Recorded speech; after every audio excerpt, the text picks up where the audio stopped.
जय जगन्नाथ। आपण मानंकु मोर हृदय भरा नमस्कार। आसंतु शुणिबा श्रीमद् भगवत गीतार प्रथम अध्याय श्लोक 21 रु श्लोक 26 पर्यंत सविशेष व्याख्या। आपण जदि आम चैनल को सब्सक्राइब करिनांती ताहले सब्सक्राइब करिनियंतु। ओम श्री परमात्मने नमः। अर्जुन उवाच सेनयोरुभयोर्मध्ये रथं स्थापय मेच्युत जावदेत्ता निरीक्षेऽहं योद्धुकामान अवस्थितान् कैर्मय्या सह योद्धव्यम् अस्मिन् रणसमुद्यमे। अर्थात अर्जुन कहिले, हे अच्युत, युद्ध क्षेत्र दंडायमान युद्धाभिलाषी मानक मध्यरु युद्ध रूपक उद्योगरे जेउमानक सहित मते युद्ध करिबाकु हेबो, जे पर्यंत ताहा मु देखि न सारिछि से पर्यंत आपण दुई सेनांक मध्य भागरे मोर रथ रखंतु। दुई सेना युद्ध पई जेउठारे मुहांमुही ठिया होइथिले सेठारे स्वर आदि चलाई परिबा भली दुई सेनांक मध्यरे व्यवधान थिला। सेही मध्य भागरे रथ ठिया करिया पई अर्जुन भगवान को कहउछंती, जहा फलरे दुई सेना को सहजरे देखि हेबो। प्रथमे अर्जुनଙ୍କ ठारे सुरवीरता थिला, मझिरे कुटुंब माननको देखि मोह जोगु तांकर युद्धरु उपरित हेला एवं शेषरे तांकु भगवानଙ୍କ ठारु गीतार महान उपदेश प्राप्त हेबारु तांकर मोह दूर होइगला। अर्थात मनुष्य जेउठी ओ जेउ परिस्थिति रे अछि सेठारे सेही परिस्थितिर सदुपयोग करी से निष्काम होई परिबो एवं सेहीठारे ताकु परमात्मा प्राप्ति होई परिबो, कारण परमात्मा समस्त परिस्थिति रे सर्वदा एक रूपे विद्यमान। अर्जुन कहउछंती जे युद्धाभिलाषरे कौरव सेनारे निज निज सैन्य मानक सहित जोग देइथिबा राजा मानंकु जेपर्यंत मु देखि न सारिछि से पर्यंत आपण सेठारे रथ ठिया करंतु। एही युद्ध रूपक उद्योगरे मते केउ मानक सहित युद्ध करिबाकु हेबो, सेमानंक मध्यरे केउ माने मोर समकक्ष, केउ माने मोठरू कम बलवान ओ केउ माने अधिक बलवान, सेमानंकु मु टिके देखिनिए। अर्जुन कहउछंती, आमे संधि विषय चिंता करिथिले, किंतु सेमानंक मनरे युद्धर प्रबल इच्छा थिबारु सेमाने संधि स्वीकार कले नाही। एणु मु टिके देखिबि जे सेमाने केते बल नै युद्ध करिबाकु इच्छा करिछंती। अर्जुन आउ कोन कहउछंती आसंतु शुणिबा। यस्य मानान्नवेक्ष्यहं जयतत्र समागतः धर्तराष्ट्रस्य दुर्बुद्धे युद्धे प्रिय चिकित्सवः। अर्थात युद्धरे दुष्टबुद्धि दुर्योधनर हिताकांक्षी साजी जेउ राजा माने युद्धेच्छारे उत्साहित होई एही सेनारे एकत्रित होइछंती सेमानंकु मु देखिबी। एठारे दुर्योधनंकु दुष्टबुद्धि कही अर्जुन व्यक्त करिबाकु चाहंती जे एही दुर्योधन आमर विनाश पई आजि जाए अनेक षड्यंत्र करिछि, आमको अपमानित करिबा पई नाना प्रकार उद्यम करिछि। नियम अनुसार और न्यायपूर्वक आमे अधा राज्यर अधिकारी होइथिले हैं ताहा मध्य ए छड़ाई नेबाकु चाहुछि, देबाकु चाहु नाही। इए एपरि दुष्टबुद्धि होइथिबा सत्वे एठारे एकाठी होइथिबा राजा माने युद्धरे एहाकु सहाय्य करिबाकु चाहंती। वास्तवरे मित्रर कर्तव्य हैला से मित्रर लोक ओ परलोकरे हित हेबा भली कर्म करिबा संगे संगे ताकु सेहीपरि सुशिक्षा देबा उचित।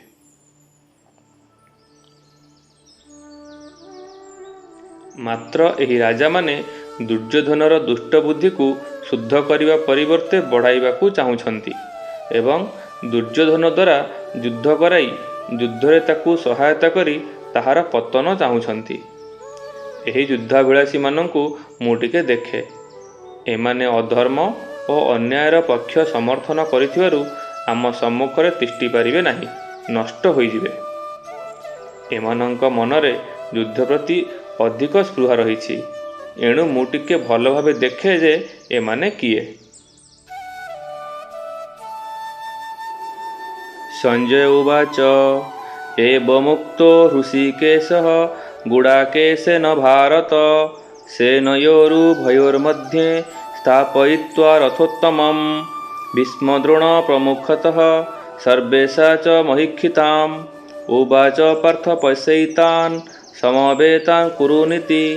अर्थात संजय कहिले, हे भरतवंशी राजन, निद्राजयी अर्जुन एपरी कहिबा परे अंतर्जामी भगवान श्रीकृष्ण दुई सेनाक मध्यभागरे पितामह भीष्म और आचार्य द्रोणक सम्मुखरे तथा समस्त राजांक सम्मुखरे श्रेष्ठ रथकू ठिया करी कहिले, हे पार्थ, एठारे एकत्रित कुरुवंशी मानकू देख। गुड़ाकेश शब्दर दुईटी अर्थ रही। प्रथमरे गुड़ा अर्थ कुंचित एवं केश अर्थ बाल। जार मुंड बाल कुंचु कुंचिया ताहार नाम गुड़ाकेश। आ द्वितीय गुड़ाका अर्थ निद्रा एवं स्वामी को ईश कहती। अर्थात जे निद्रार स्वामी अर्थात निद्रा जीवा और न जीवार जे स्वतंत्र ताको गुड़ाकेश कहती। अर्जुनकर बाल कुंचित होइथिबारु एवं तांकर निद्रा उपरे आधिपत्य थिबारु तांको गुड़ाकेश कहुଯାଇଛି। इंद्रिय मानकर नाम ऋषिक। जे इंद्रियगणकर ईश अर्थात स्वामी तांको ऋषिकेश कहती। एठारे ऋषिकेश कहिबार तात्पर्य है मन बुद्धि इंद्रिय आदिंकर प्रेरक एवं समस्तंकर आज्ञादाता भगवान श्रीकृष्ण अर्जुनंकर आज्ञापालक होइगले। अर्जुन प्रति यह तांकर केते कृपा। दुई सेनाक मध्यस्थल जोटी खाली स्थान थिला सेठारे भगवान अर्जुनंकर श्रेष्ठ रथकू ठिया करदेले। जेउठारु अर्जुन को कुटुंब संबंधी पितामह भीष्म, विद्या संबंधी आचार्य द्रोण और कौरव सेनार मुख्य राजा माने भल भावे देखा जाई पारिबे, सेही स्थान रे भगवान श्रीकृष्ण अति चतुरतार सहित रथकू रखिले। युद्ध पाई एकत्र होइथिबा एही कुरुवंशी मानकू देख कहिबार तात्पर्य है कुरुवंशी मानकू देखि अर्जुन हृदय रे एही भाव जात हेउ जे आमे तो समस्ते एक, ए पक्षर होइथांतु बा से पक्षर होइथांतु, भल होइथांतु बा मंद होइथांतु, सदाचारी होइथांतु बा दुराचारी होइथांतु, समस्ते तो आमर कुटुंब। एहीपरि हेले अर्जुनंकर लुकायित मोह जाग्रत हेब एवं मोह जाग्रत हेले अर्जुन जिज्ञासु हेबे। फलरे अर्जुन को निमित्त करी भावी कलिजुगर जीवमानंक कल्याण पाई गीतार महान उपदेश दि जाई पारिबो। जेपरि कोनोसी बथ बाहरिले वैद्य प्रथमे ताकू पचाइबाकू चेष्टा करती एवं पाचिगले फटाई भल कर दियंती। सेहीपरि भगवान भक्त हृदय रे लुचि रहिथिबा मोहकू प्रथमे जाग्रत करी तापरे ताहाकू दूर करती। एठारे मध्य भगवान अर्जुनंकर प्रसुप्त मोहकू जाग्रत करुछंती एवं आगकू उपदेश देई एहाकू नष्ट करिवे। भगवान तो केवल रथ ठिया कर देइथिले चली थांता, तथापि भगवान रथ ठिया करी अर्जुनंकर मोह जाग्रत करिया पई एही कुरुवंशी मानकू देख कहिले। सज्जन मंडली विचार करंतु, कौटुंबिक स्नेह और भगवत प्रेम ए दुईटी मध्यरे बहुत पार्थक्य रही।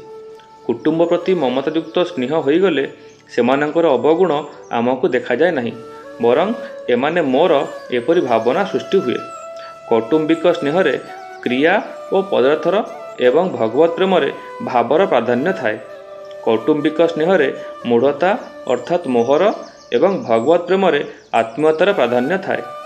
कौटुंबिक स्नेह अंधकार थाए एवं भगवत प्रेम आलोक थाए। कौटुंबिक स्नेह मनुष्य कर्तव्यच्युत हो जाए एवं भगवत प्रेम तल्लीनता जोगु कर्तव्य पालन में विस्तृति हो जाई पारे, किंतु भक्त केवे कर्तव्यच्युत हुअन्ति नहीं।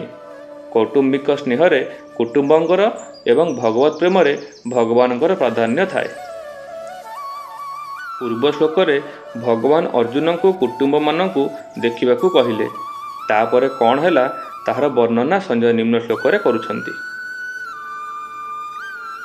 तत्रापश्यत् स्थितान् पार्थः पितॄनथ पितामहान् आचार्यान् मातुलान् भ्रातॄन् पुत्रान् पौत्रान् सखींस्तथा ससुरान् सुहृदश्चैव सेनयोरुभयोरपि।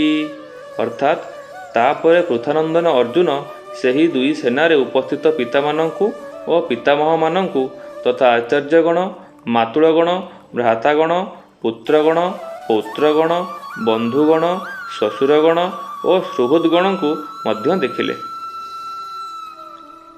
ଯେତେବେଳେ ଭଗବାନ ଅର୍ଜୁନଙ୍କୁ କହିଲେ ଯେ ରଣଭୂମିରେ ଏକତ୍ରିତ ପୁରୁବଂଶୀମାନଙ୍କୁ ଦେଖ, ସେତେବେଳେ ଦୁଇ ସେନାରେ ଉପସ୍ଥିତ ନିଜର କୁଟୁମ୍ବମାନଙ୍କ ଆଡ଼କୁ ଅର୍ଜୁନଙ୍କର ଦୃଷ୍ଟି ଗଲା। ସେ ଦେଖିଲେ ଯେ ସେନାରେ ନିଜ ନିଜ ସ୍ଥାନରେ ପିତାଙ୍କର ଭାଇ ଭୂରିଶ୍ରଭ ପ୍ରଭୃତି ଯୁଦ୍ଧ ନିମନ୍ତେ ଠିଆ ହୋଇଛନ୍ତି। ଏମାନେ ମଧ୍ୟ ପିତୃତୁଲ୍ୟ। ଭୀଷ୍ମ ଓ ସୋମଦତ୍ତ ପ୍ରଭୃତି ପିତାମହ ତଥା ଦ୍ରୋଣ କୃପ ପ୍ରଭୃତି ଆଚାର୍ଯ୍ୟ ଠିଆ ହୋଇଛନ୍ତି। ପୁରୁଜିତ, କୁନ୍ତିଭୋଜ, ଶଲ୍ୟ, ଶକୁନି ପ୍ରଭୃତି ମାମୁଁ ଏବଂ ଭୀମ, ଦୁର୍ଯ୍ୟୋଧନ ପ୍ରଭୃତି ଭାଇ ଠିଆ ହୋଇଛନ୍ତି। ଅଭିମନ୍ୟୁ, ଘଟୋତ୍କଚ, ଲକ୍ଷ୍ମଣ ପ୍ରଭୃତି ପୁଅ ଓ ପୁତ୍ରାମାନେ ତଥା ନାତିମାନେ ମଧ୍ୟ ଉପସ୍ଥିତ ଅଛନ୍ତି। ଅଶ୍ୱତ୍ଥାମା ପ୍ରଭୃତି ଦୁର୍ଯ୍ୟୋଧନର ମିତ୍ରମାନେ ଏବଂ ନିଜ ପକ୍ଷର ମିତ୍ରମାନେ ମଧ୍ୟ ଛିଡ଼ା ହୋଇଛନ୍ତି। ଦ୍ରୁପଦ, ଶୈବ୍ୟ ପ୍ରଭୃତି ଶ୍ୱଶୁର ଏବଂ ନିଜ ନିଜର ପକ୍ଷର ହିତ ଚାହୁଁଥିବା ସାତ୍ୟକୀ, କୃତବର୍ମା ପ୍ରଭୃତି ନିଃସ୍ୱାର୍ଥପର ସୁହୃଦ ମଧ୍ୟ ଠିଆ ହୋଇଛନ୍ତି। ମୋର ପ୍ରିୟ ଜ୍ଞାନୀ ଗୁଣୀମଣ୍ଡଳୀ ଓ ସଜ୍ଜନ ମଣ୍ଡଳୀ, ଏହା ଥିଲା ଶ୍ରୀମଦ୍ ଭଗବଦ୍ ଗୀତାର ପ୍ରଥମ ଅଧ୍ୟାୟ ଶ୍ଲୋକ 21ରୁ ଶ୍ଲୋକ 26 ପର୍ଯ୍ୟନ୍ତ ସବିଶେଷ ବ୍ୟାଖ୍ୟା। ଶେଷ ଅଧ୍ୟାୟରେ ପଚରାଯାଇଥିବା ପ୍ରଶ୍ନର ଉତ୍ତର ହେଉଛି ଶିଖଣ୍ଡୀ ତୃଣାକର୍ଣ୍ଣ ନାମକ ଯକ୍ଷର ସାହାଯ୍ୟରେ ନାରୀରୁ ପୁରୁଷ ହୋଇପାରିଥିଲେ। ଶେଷରେ ଆପଣମାନଙ୍କ ପାଇଁ ଗୋଟିଏ ଛୋଟ ପ୍ରଶ୍ନ। ପ୍ରଶ୍ନଟି ହେଉଛି ସଂସାରରେ ଧର୍ମଠାରୁ ବଡ଼ କିଏ? ଉତ୍ତର କମେଣ୍ଟ ମାଧ୍ୟମରେ ଜଣାଇବା ପାଇଁ ଅନୁରୋଧ। ଆପଣଙ୍କୁ ଅଶେଷ ଅଶେଷ ଧନ୍ୟବାଦ। ମହାପ୍ରଭୁ ଜଗନ୍ନାଥଙ୍କ ପାଖରେ ସମସ୍ତଙ୍କ ମଙ୍ଗଳ କାମନା କରି ରହୁଛି। ନମସ୍କାର। ଜୟ ଜଗନ୍ନାଥ, ଜୟ ଶ୍ରୀକୃଷ୍ଣ।